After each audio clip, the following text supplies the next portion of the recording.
जिद' नभेम्बर बर' थुनलाइ सान बे साननि थाखाय सारा माबायदि साना मा मेसेज होनो गिबि गिबियावनो नोंथांमोननिसिम जोंनि नैबे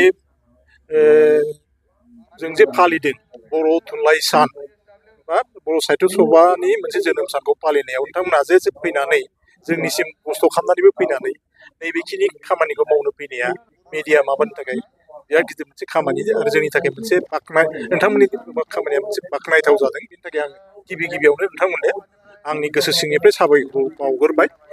औ जोङो जोंनि बड'लेण्ड इउनिभारसिटियाव नैबे दिनैनि दिनाव बर' थुनलाइ सान बा बर' साहित्य सभानि जोनोम सानखौ जोङो फालिनो आखायाव लादों माने अलरेडि नैबे फिरफिला दैखांनाय बर' साहित्य सभानि फिरफिला इउनिभारसिटियाव फालिदों हिसाबै इउनिभारसिटिनि फिरफिला आरो मोनसेया जाहैबाय जोंहा मोनसे बस लिस्ट बर' स्टुडेन्ट लिटारेरि ससाइटि दङ। बेनि मोनथाम फिरफिलाखौ बरायहोनायजों लोगोसे जोंनि दिनैनि प्रग्रामा आरम्भ जाबाय आरो जोङो बेजों लोगोसे जोङो एफिलिएटेड कलेजेस गासिबो एफिलिएटेड कलेजेस बर' जायफ्रा बर' लिटारेरि ससाइटि दङ जों बिसोरनिफ्राय माखासे रिप्रेजेन्टेटिभ बिहरदों।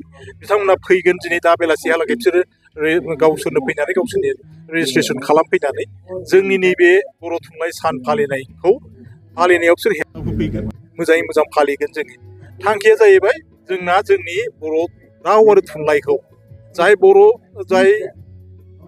राव आरो थुनलाइयानो मोनसे जाथिखौ फोथांनानै दोनो आरो बेनि सिनायथिखौ बे राव आरो थुनलाइयानो होयो। दा नैबे बर' राव आरो थुनलाइखौ बोरैहाय जोङो बबे डिरेक्सनाव लांनो, बोरै जों बेखौ बोरै फेहेरनो, बोरै जों बेखौ जों गोजौनिफ्राय गोजौआव लांनो हागोन, नैबेखौ लानानैबो जों जोंनि गेजेराव सावरायलायनाय जागोन। गुबुन गुबुन कलेजनिफ्राय फैनाय माखासे रिप्रेजेन्टेटिभ माखासे थान्दैफोरजों जोंनि बड'लेण्ड इउनिभारसिटिनि स्टुडेन्टफोरजों थान्दैफोरजों जयैनो रायलायनायनि गेजेरजों माखासे खुब समाव माखासे डिसिसनाव फैनो हागोन जोङो, जाहाथे जोङो बबे मा लामाजों थाङोबा जोङो जोंनि राव आरो थुनलाइयाव माखासे कन्ट्रिबिउसन होनो हागोन बे रोखोमनि आरो फारसेथिं जोंहा नैबे बस लिस्ट बियो दिनै 22 बोसोराव आगान होबाय। 22 बोसोराव आगान होनाय लोगो लोगो जोंहा मोनसे नियमाव दङ सिलभार जुबिलि होननाय। सिलभार जुबिलिया नैबे बोसोराव जों फालिदों। बिनिबो मोनसे प्रग्राम दङ। बे प्रग्रामाव जोङो आगोलाव जोंनि बड'लेण्ड इउनिभारसिटियाव बस लिस्टआव जायफ्रा खामानि मावनानै बारग'लांबाय गासिबो बिथांमोनखौबो जोङो लेंहरजोबनानै जयै नुजालायनायनि गेजेरजों जयैनो सावरायनायनि गेजेरजों जोङो बोरै बबे डिरेक्सनजों आवगायलाङोबा जाथिनि राव आरो थुनलाइखौ आवगायहोनो हालांगोन बेखौबो जोङो गुवारै सावरायनायनि गेजेरजों जोङो मोनसे आयदा लादों आरो सावरायनायनि गेजेरजों खामानि मावनायखौ जों आखायाव लागोन। आरो बे सावरायनायाव जोङो सासे बुंथिगिरि हिसाबै लेंहरदों आगोलनिनो इउनिभारसिटिनि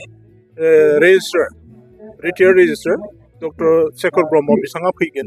बिथाङा फैनानै नैबे आगोलनि माखासे बारग'लांनाय माखासे मेम्बारफोरखौ लानानै आरो दिनैनि गुबुन गुबुन कलेजनिफ्राय नुजाफैनाय माखासे गासैबो थान्दैफोरखौ लानानै जयैनो सावरायनायनि गेजेरजों मोनसे मिटिंबो दङ जोंहा दिनै बेलासि फारसे गासैबो थान्दैफोर सफैखाङोब्ला बिदिनो कयेकथा जोंहा माखासे माबा दंबावो आरो माखासे competition, literary competition, cultural competition, माने जाथिनि माखासे थैनाय थांनायनि माखासे माबाफोरखौ जेखौ लानानैसो जों आवगायलांनो हायो बेफोरनि सायाव जोङो गोबां सावरायनायनि गेजेरजों नैबे फालिनायनि गेजेरजों जोङो कम्पिटिसननि थ्रुयै आवगायलांगोन आरो बेफोरबो मोनफा मोनफा जाजोबगोन आरो जोंनि गेजेराव फैनानै जोंनि बे हाबाफारिखौ मेहेरगोनांसिन खालामनायनि थाखाय आं गिबिसिनथाराव आं साबायखर बावगोन।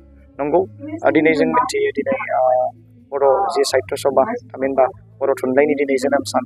दा बे जोनोम सानजों लोगोसे जोङो लोब्बा लाखिनानै जोंनि बे बर' फरायसा थुनलाइयारि गौथुमनि जोंहा रुफाथि मायथाइ फालिथाय जों हाबाफारिखौ लादों। बे रुफाथि मायथाइ हाबाफारिखौ जोङो 16 and 17 बे मोननैजों सरजाबनानै जोङो लानाय जादों। दा बे लेखायै दिनै जोङो बर' थुनलाइ सानखौ जोङो लोब्बा लाखिनानै फुंबिलि समाव जोङो जाथा बिरहोनाय बे हाबाफारिखौ जोङो लादों। बे जाथा बिरहोनाय हाबाफारियाव जोंहा मेनलि जोंहा बड'लेण्ड इउनिभारसिटिनि भाइस चेन्सेलर सार बिथाङा जोंनि गेजेराव फैदों आरो बेजोंनो लोगोसे मानगोनां सार जोंनि रेजिस्ट्रार डक्टर सुबुं बसुमतारी सार बिथाङाबो बाहागो लादों आरो माखासे एफिलिएटेड कलेजनि फरायसुलि बिथांमोनाबो बाहागो लादों। जों गोजोननाय मोन्दों दि बर' राव जि बर' थुनलाइ सान बेखौ फालिनानै आरो बेजोंनो लोगोसे जोङो बुंनांगोन दि जोंहा 17आव जोङो स्पेसियेलि जोंनि बे बर' फरायसा थुनलाइयारि गौथुमनि जे रुफाथि मायथाइ हाबाफारिखौ जों लादों।